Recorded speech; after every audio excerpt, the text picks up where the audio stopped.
যদি করতে হয় তোমার আল্লাহকে ভয় করো। এবার আমরা ভয় করি সবাই। আচ্ছা বলুন তো দেখি, আপনার এই গ্রামের লোক হঠাৎ যদি আপনার পাশের বাড়ির লোক আপনার নামে থানায় ডায়েরি করে, আপনার কি বাড়িতে ঘুম হবে? হবে কি? ওর বাড়িতে ঘুম হবে না। থানায় ডায়েরি করা আছে ওর নামে, কখন পুলিশ ধরে নিয়ে যাবে। এখন শীতের রাত্রিতে শিশির পড়ছে, বেটা ঘুম ঘর বাদ দিয়ে ছাদের উপরে ঘুমোচ্ছে, আর শিশির পড়ছে। বউ উপরে গিয়ে বলছে, হাগো তুমি ছাদে কি করছো? এত বড় খাট, এত বড় বাড়ি তোমার, এত বড় ঘর তোমার, এত সুন্দর বউ আমি তোমার, তো তুমি ছাদে কি করছো শুয়ে শুয়ে? ছাদে কি করছো?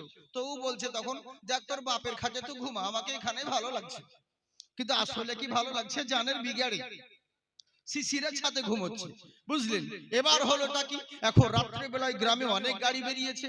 একটা গাড়ি শুধু গ্রাম দিয়ে বেরিয়ে যাচ্ছিল, যেমন পু করে হর্ন মেরেছে, এই হর্নের শব্দ শুনে ছাদ থেকে দুম করে ধানের জমি, পাশে ধানের জমি ছিল, ধানের জমিতে পড়ে গেছে।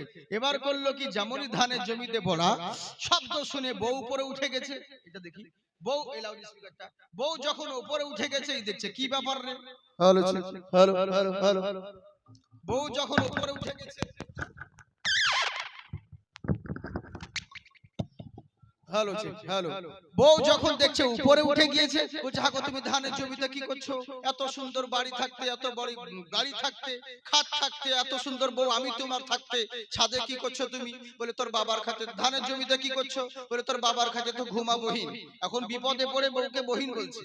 তুই এখন ওখানে ঘুমো, আমাকে এখানেই ভালো লাগছে, বেশি চেঁচাস না, নইলে পাশের বাড়ির লোক থানায় জানতে পারলে এখনই থানায় ফোন করে ধরিয়ে দিবে। আচ্ছা বলুন তো বাবাজি, কিসের জন্য বাড়ি ঘর দিন রাত ছেড়ে মাঠে ঘাটে দৌড়ে বেড়াচ্ছে? একটা অন্যায় করেছে, ভুল করেছে, পুলিশে ধরে নিয়ে যাবে, পুলিশের কাছে শাস্তি পেতে হবে। ফলে একটা অন্যায়ের কারণে মানুষ দিন রাত বাড়ি ঘর ছেড়ে মাঠে ঘাটে দৌড়ে বেড়াচ্ছে, কিন্তু সারা জিন্দেগি 365 দিন এমন একটা দিন নেই যে আল্লাহর নাফরমানি করলে না, অন্যায়ের উপরে অন্যায়, পাপের উপরে পাপ করে গেলে আল্লাহর কাছে যে শাস্তি পেতে হবে ও খেয়াল আমাদের নেই। ওই খেয়াল আমাদের নেই, কিন্তু মুখে বলি আমরা আল্লাহকে ভয় করি। তাই আমার আল্লাহ বলেন, মুখে বলবে আমি আল্লাহকে ভয় করি, আমি মেনে নিব, কখনো না হাক্কা তুকাতিহি, ভয় করার মতন করো যেমন ভয় করা প্রয়োজন, ওয়ালা তামুতুন্না। মন দিয়ে শুনুন, আমার কথা বুঝতে পারছেন আপনারা? হ্যাঁ, ভালো করে বুঝবেন তাহলে হবে। মাইকের ভাই তোমার লাউড স্পিকারে বলছি, আমি ওইটা বাদ দিয়ে দিয়েছি, এটাতে দেখো কিছু করা যায় কি। তো কথা হচ্ছে কি, আমার কথা ভালো করে বুঝবেন। শোনা মা ও বোনেরা যারা রয়েছেন তাদেরকেও বলবো, আপনারা ভালো করে শুনুন, বুঝুন, কারণ আপনারা ওয়াজ শুনেন বেশি, কিন্তু ভুল আপনারাই বোঝেন বেশি। ওরা যেমন ওয়াজ শুনে বেশি, কিন্তু ভুল ওরাই বেশি বুঝে। আপনারা শুনেছেন হয়তো, আমি জালসায় বলেছিলাম, কোথায় জাল হায়া ও নিসফুল ঈমান, যার লজ্জা শরম আছে তার ঈমান আছে, যার লজ্জা শরম নেই তার ঈমান নেই। হায়া লজ্জা একটা ঈমানের অঙ্গ। তো জালসার পরে যেই বাড়িতে থাকতে দিয়েছিল, ওখানকার একটা মেয়ে এসে বলছে, হুজুর, বলে কি? বলে আমার ঈমান আছে। বললাম কেন? বলে আপনি যে জালসায় বললেন যার লজ্জা শরম আছে তার ঈমান আছে, তা আমার কিন্তু ভীষণ লজ্জা শরম, তার মানে আমার ঈমান রয়েছে। তাহলে হ্যাঁ নিশ্চয়ই, এ তো বলতে হবে নাকি? নিশ্চয়, যদি লজ্জা শরম থাকে তো ঈমান তো আছে। বলে হুজুর আমার লজ্জা শরম বিশাল। আলাম কিসের লজ্জা বোন একবার বলো? বলে আমাকে বোরখা পড়তে খুব লজ্জা লাগে, শরম লাগে, বোরখা পড়তে লজ্জা শরম লাগে। আচ্ছা বলুন, ওটা ঈমানি লজ্জা হলো না শয়তানি লজ্জা? ওকে কোন লজ্জার কথা বলেছে, কোন লজ্জা ধরে বসে আছে, এই তো হচ্ছে ব্যাপার। তাই বলছি তোমরা ওয়াজ শোনো, কিন্তু ভুল বোঝো না, তাহলে হবে। হাত উঠিয়ে বলেন আল্লাহু আকবার। তাই আমার আল্লাহ বলেন, শুধু মুখে বলবে আমি আল্লাহকে ভয় করি আর আমি মেনে নিব, কখনো না ভয় করার মতন করো যেমন ভয় করা প্রয়োজন, ওয়ালা তামুতুন্না, ততক্ষণ পর্যন্ত মরিও না।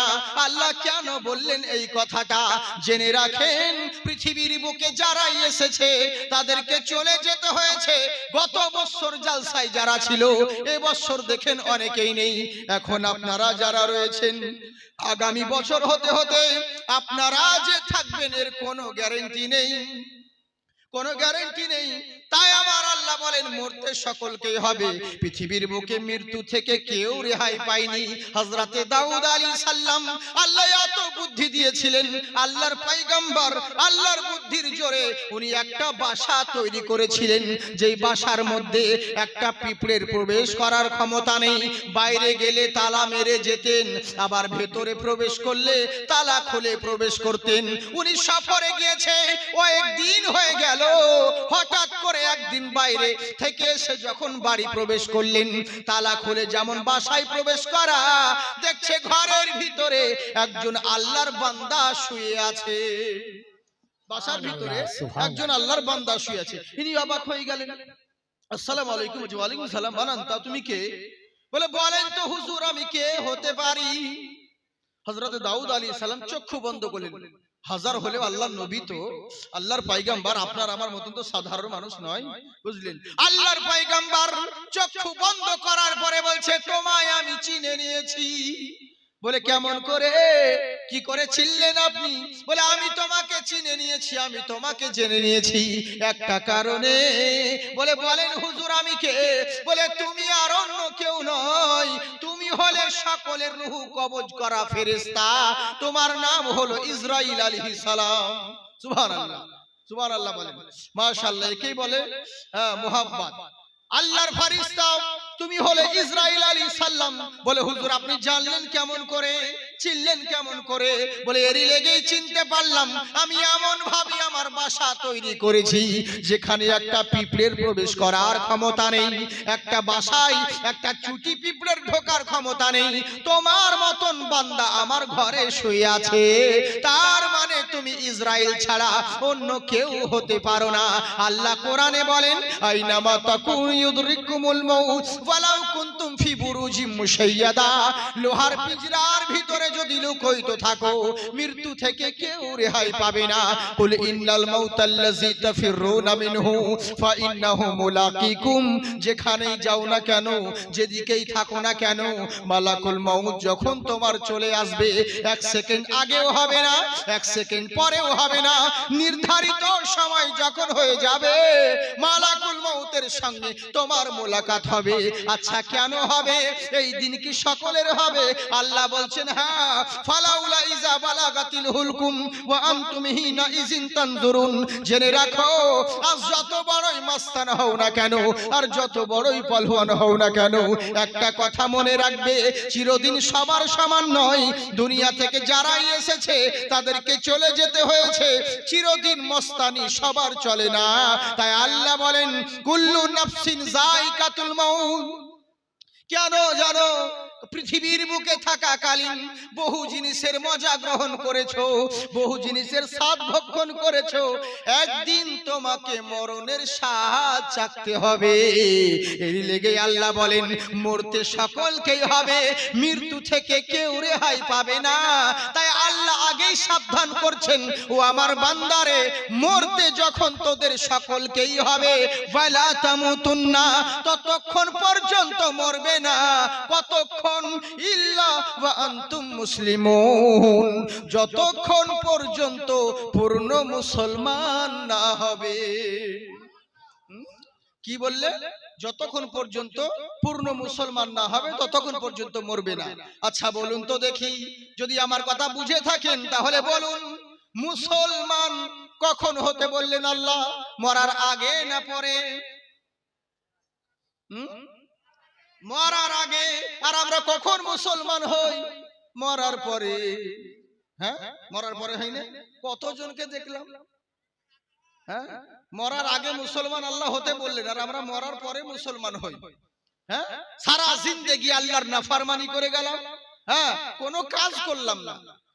মদ খেয়ে খেয়ে কতজন মারা যাচ্ছে, গাঁজা খেয়ে ডেনে পড়ে মারা যাচ্ছে, বুঝলেন? ওই বেটাকে ধরে নিয়ে এসে বাস একদম যখন মরে যাচ্ছে, মরার পরে ঢালা পানি দিয়ে ধুয়ে একদম গোসল করে কাফন পরিয়ে কানে তুলো নাকে তুলো একদম মুসলমানের মতন সাজিয়ে কবরস্থানে নিয়ে যাচ্ছে, কবরস্থানে নিয়ে যাচ্ছে। আর কবরস্থানে নিয়ে গিয়ে কবরে যখন নামাচ্ছে তখন কি দোয়া বলে বলেন তো? লাশকে যখন কবরে শোয় তখন কি দোয়া বলে? কিছু ঠিক হয়েছে জানেন?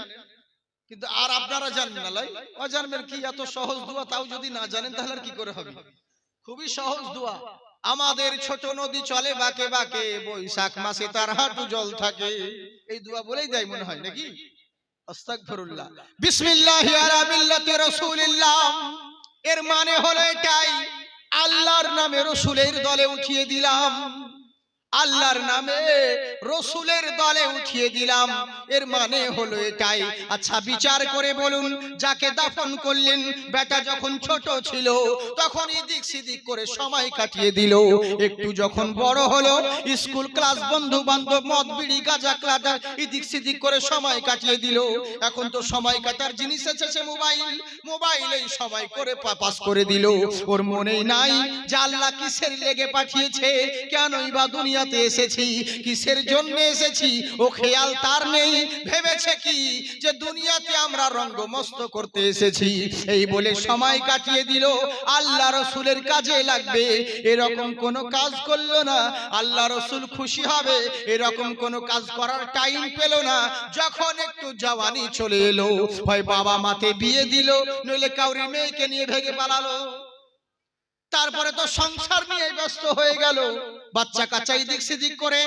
আল্লাহ রসুল খুশি হবে এরকম কোন কাজ করলো না।